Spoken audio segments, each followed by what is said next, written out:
Hi friends, Vika here.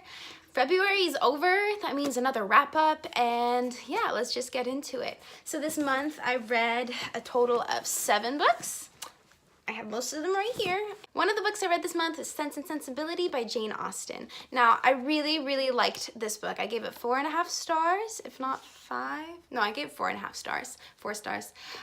It's not Pride and Prejudice, but it's pretty close. So what this book is about, it's about a group of girls, they're sisters, the 3 of them, Eleanor, Marianne, and I forgot the other one's name, but their father passes away, and their half-brother is in charge of all of the wealth, and they kind of just get left with nothing, basically, and so they go move away, and it's just their life, and just lots of love and romance, and just friendships, and dealing with all that kind of stuff, and growing as individuals. And just drama unfolds, and it's just like a Victorian era drama. It's Jane Austen. I don't think you need much more description than that. And I really enjoyed this book. There were a few things that kind of bothered me, like in the end, how Eleanor, the older sister, this isn't a spoiler, but just how things happen so quickly and so easily, like they didn't stop to consider things more, and then just the repercussions, and just forgave too easily some people is my issue with this. But that's just human nature, and it's okay. And that being said, like all the characters, they're kind of relatable. They're kind of like extra sometimes, but like you can relate to some of them, and you understand like all the feelings of the characters. It's not like anything too crazy. I wanted to try something new this month. I wanted to like share my favorite quote from each book that I read, and so my favorite quote is, just for personal reasons, is built a cottage. Last year, or this past summer, I went to the Shakespeare Festival in Ashland with my cousin and my sister, and we watched Sense and Sensibility, and the one line we can still quote to this day is, "Build a cottage!" And if you know, you know. If you don't, you don't. That's okay. That being said, the next book I read was Lilac Girls by Martha Hall Kelley. And this is a World War II novel. It takes perspective of 3 girls. It's based on true stories. So it's actually, there's two of the main girls, or like the perspectives, Caroline Faraday and Herta Oben. I can't say German names, or any names really. They're both actual people and their actual stories. And there's also the other girl, Kasha. Her story is based upon someone else that actually did exist, but it's not an actual person. So Caroline Faraday is not a Hollywood actress, she's a Broadway actress, and she starts working in the French consulate, and then during World War II before also, and so she just does a lot of charity work, and just since working in the consulate, she's interacting with different people coming in from France, and it's her life as well as like the things that she did to contribute to World War II and helps certain concentration camp survivors.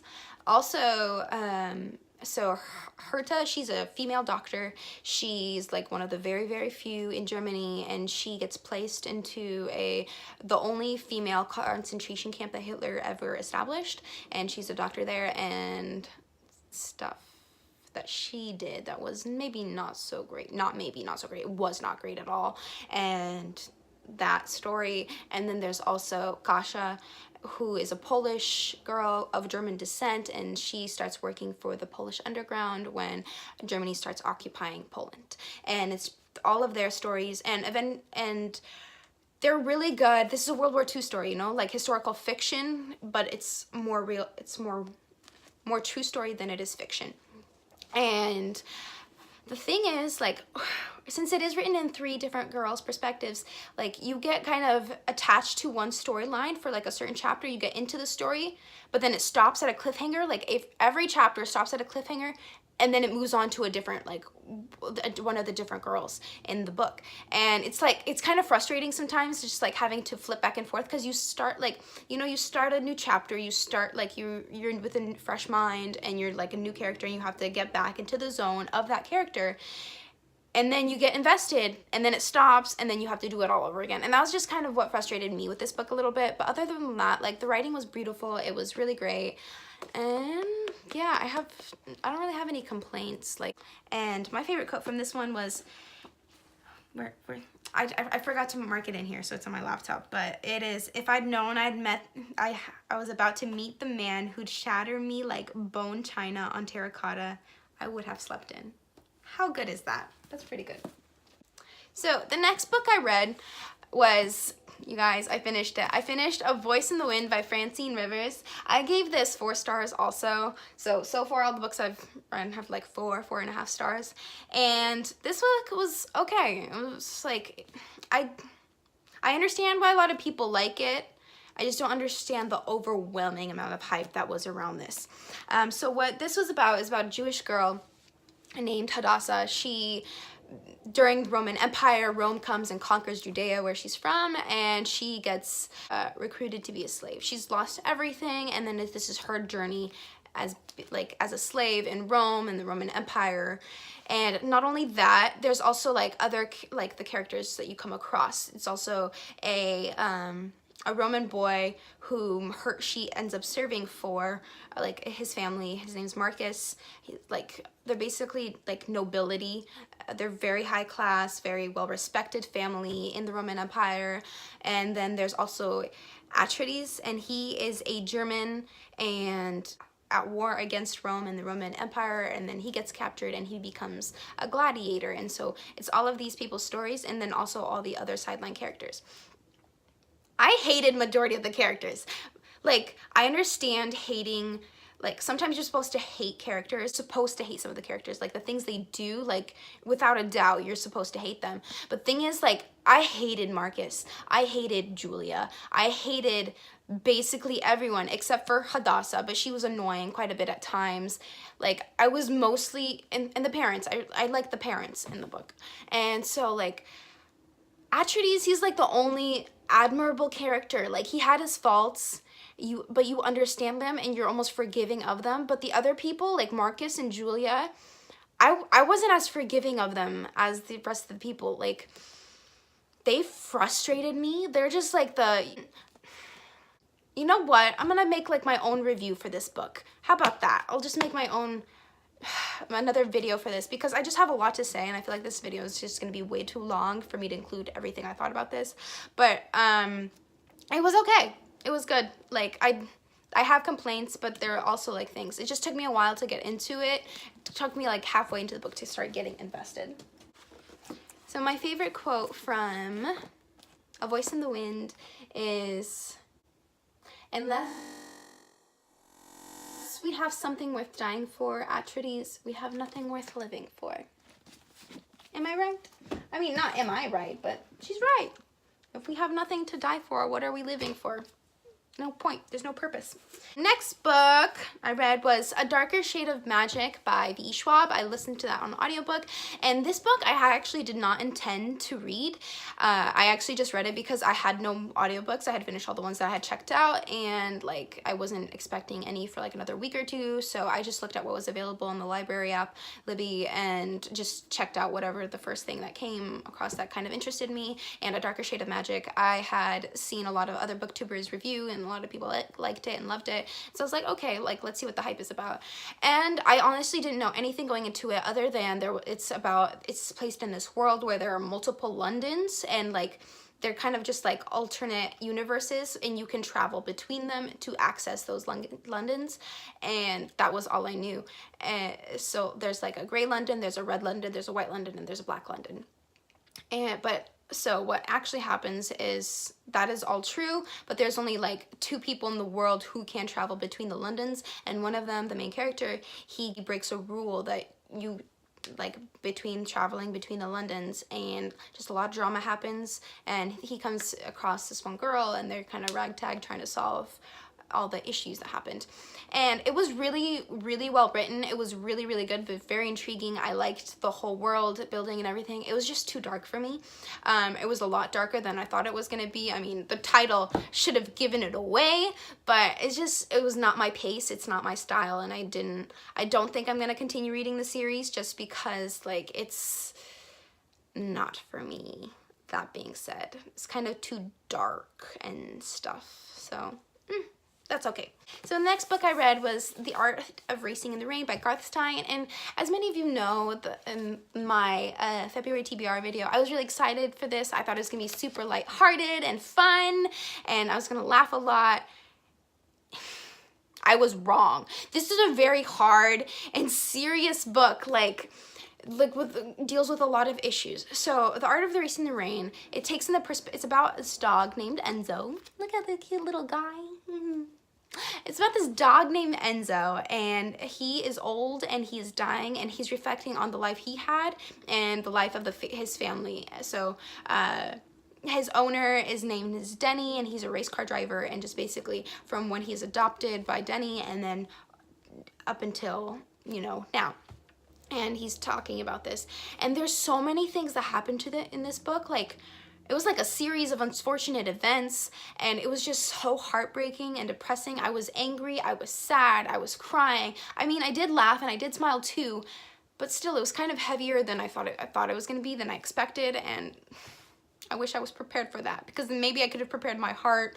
And yeah, so there's a lot of serious things that are discussed in this, and serious things that happen, and which was good, you know, I can't complain. So if you're lighthearted, this book isn't really for you. Like, I had to put it down for a couple of days just because, like, something happened and I couldn't continue, because I was just like, oh my goodness, this isn't happening. Like, I know where this is going, and like my heart was just like, no, you can't handle that today, not today. And then when I got enough strength, I picked it back up and I finished this. And yeah, so since it is written in the dog's perspective, it can be kind of crude in how it is written, because like, he's an animal, so some of his views and how things are described can be kind of animalistic, which I appreciated. Like, that's more like, it's not, this isn't a human narrating, it's a dog. And so I felt like he was the perfect narrator for this book and for the things that happened. It's definitely worth a read. I had an issue though with like, with something that kind of happened in this book, and it was just kind of brushed over super quickly. Like, I understand other things that happened, and so it had to be moved on really quickly. But so that being said, another issue I had was like, this book, it took on the idea of like, as long as you're positive always, like, things will turn out all right in the end. And that's not how life works. I know this is trying to inspire you to think more positively, and like, things are gonna work out, like, no matter what the circumstances. And I don't agree with that, and that's just a personal opinion. I don't know, maybe you guys agree with that, but I don't. And so I didn't appreciate that aspect of it, but it helped for this book. Oh, favorite quote. I wrote it down. To live every day like it's been stolen from death, that is the way I wish to live. Next book, I read Take the Key and Lock Her Up by Ali Carter. This is the final book in a trilogy, the Embassy Row novels. This is the first book. And so what this book was about, or what this series is about, is this girl, Grace.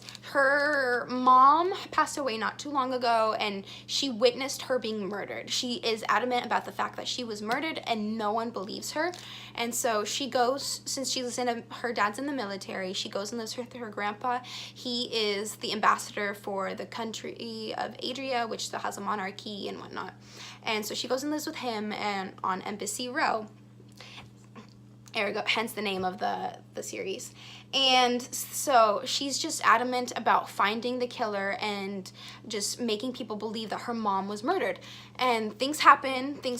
She goes to an international school while she's in Adria, and just lots and lots of stuff happens. And it's like a kind of a YA middle grade level, like a psychological thriller. Like, I like books where you start questioning the narrator's reliability, and so you kind of do that. You do that in this book. You're just like, everyone thinks she's crazy, and then you start doubting her too, and I kind of like that too. Like, I really enjoyed that aspect of it. And so, like, as the series goes on, there's a lot more like political intrigue and espionage and drama and stuff like that. And I don't know, this series just left me really, really wanting more. It kind of just fell flat with me. There was nothing too special. It was almost too high school-y. Like, she is 16 years old at the start of the first book, and so it's just kind of meh. Like this, Ali Carter wrote the Gallagher Girl series. I have a whole corner dedicated to Ali Carter over there. But I don't know. It's just, maybe I was just not the target audience for this. Like, I'm a bit older than what age this is recommended for, so maybe that's just why. But it was just kind of lackluster to me.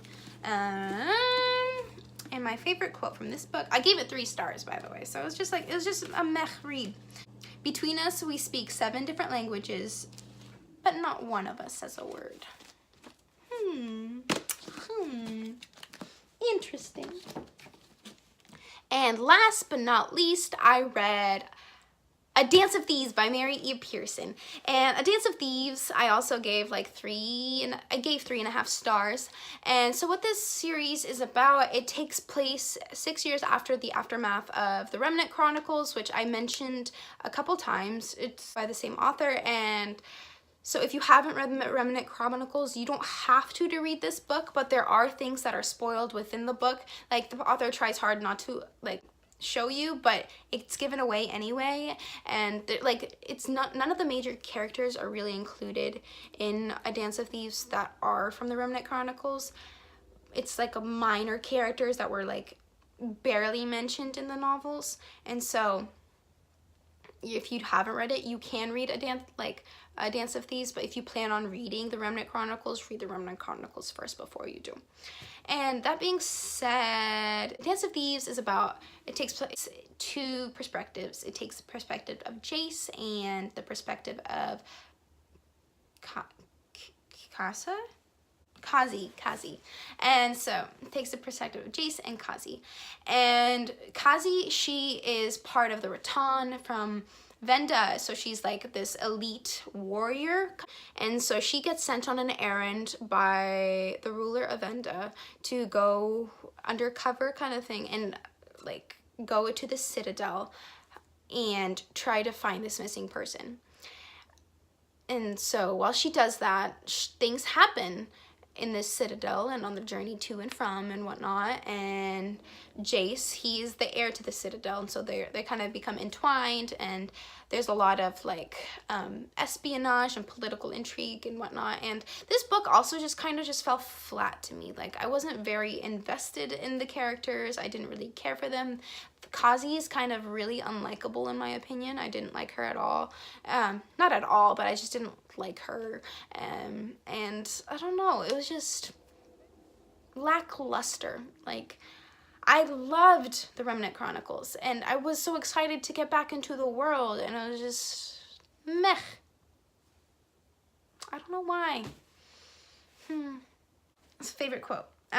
Choose your words carefully, even the words you think, because they become seeds, and seeds become history. That's so cool.